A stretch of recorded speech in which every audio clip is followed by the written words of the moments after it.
ರಾಮ, ಏ ರಾಮ, ಆಮ ನಿಮ್ಮ ಅಜ್ಜಿ ತಾತಂಗೆ ಕೂಳಾಕ್ಬೇಕು. ಅಲ್ಲಿದೆಯಲ್ಲ ತಟ್ಟೆ, ಅದನ್ನ ತಗೊಂಬಾ. ಹಾ ಬಂದೆ.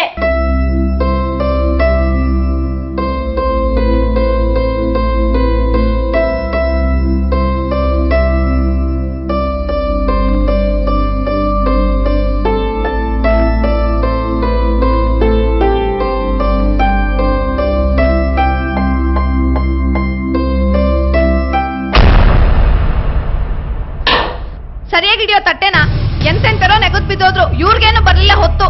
ಇದು ತುಪ್ಪ, ನಿಮ್ಮ ಅಪ್ಪಂಗ್ ಮಾತ್ರ ಕೊಡು, ಅರ್ಥ ಆಯ್ತಾ? ಹೋಗು.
ರಾಮು, ಸ್ಕೂಲ್ ಗೊತ್ತಾಗ್ಲಿಲ್ವೇನೋ?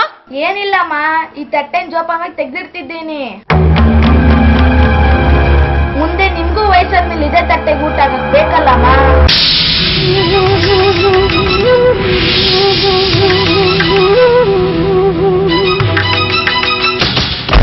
ಸರಿಯಾಗಿ ಹೇಳ್ದೆ ರಾಮು.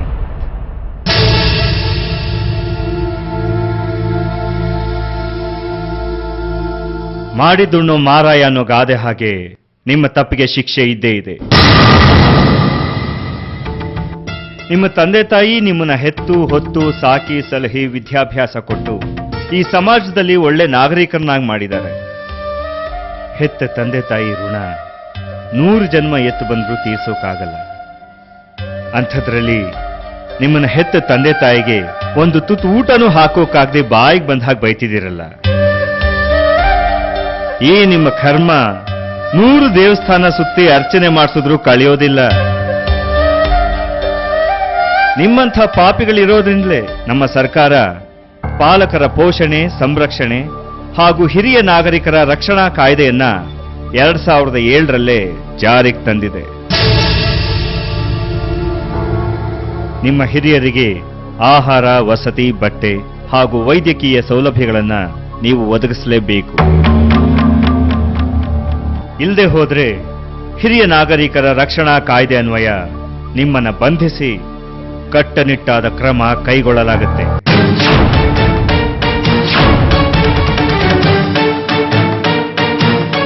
ಹಿರಿಯರನ್ನ ಅಲಕ್ಷಿಸಬೇಡಿ, ಶಿಕ್ಷೆಗೆ ಗುರಿಯಾಗಬೇಡಿ, ಅವರನ್ನ ಪ್ರೀತಿಯಿಂದ ಕಾಣಿ.